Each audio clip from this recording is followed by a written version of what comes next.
পরিচিত।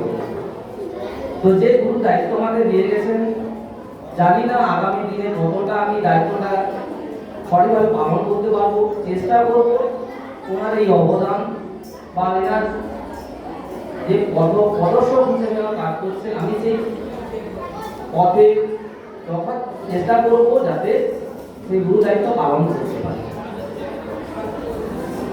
অসংখ্য ধন্যবাদ জানাই চন্দ্রদাকে 25 বেঙ্গল ব্যাটালিয়ন থেকে এবং আমাদের দুর্গা হাই স্কুলের গ্রুপ নাম্বার 114 তার থেকে এনসিসি সমস্ত ক্যাডেটদের তরফ থেকে অসংখ্য ধন্যবাদ জানাই।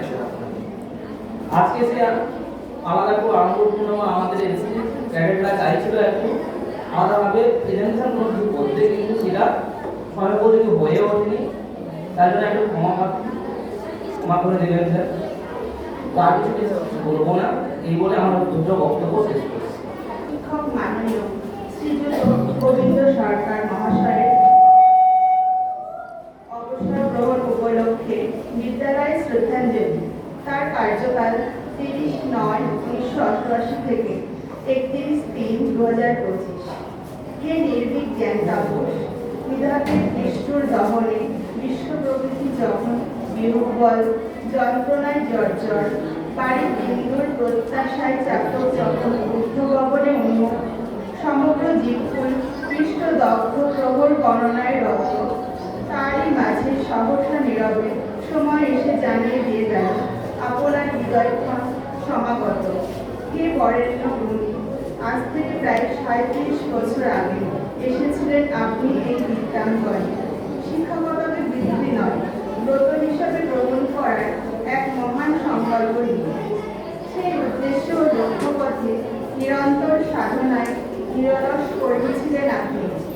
বিদ্যালয়ের গঠন কর্মে, দৈনন্দিন কার্য পরিচালনায় কঠোর নিয়মানুবর্তিতা ও শৃঙ্খলা প্রতিষ্ঠার পঠন পাঠনের অনুকূল পরিষেবা সৃষ্টিতে আপনার অবদান ছিল অবিসংবাদিত।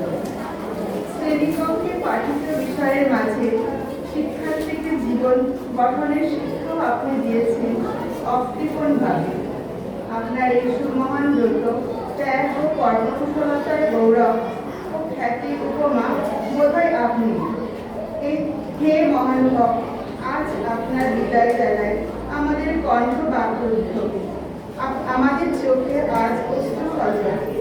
স্নেহভাজন হিসাবে আমরা আপনার কাছাকাছি ছিলাম। মনির অজান্তে যদি কখনো আমাদের কোনো আচরণে কষ্ট পেয়ে থাকেন, তাহলে তা আপনি নিজ গুণে ক্ষমা করে দেবেন। আপনার অবসর জীবন সুখ শান্তিতে সমৃদ্ধ পরম করুণাময়ের কাছে এই প্রার্থনা। বিনম্র শ্রদ্ধান্তে ছাত্রছাত্রী, শিক্ষক শিক্ষিকা ও শিক্ষাকর্মী এবং পরিচালক সমিতির সদস্যবৃন্দ, দুর্গা উচ্চ মাধ্যমিক বিদ্যালয়। ধন্যবাদ।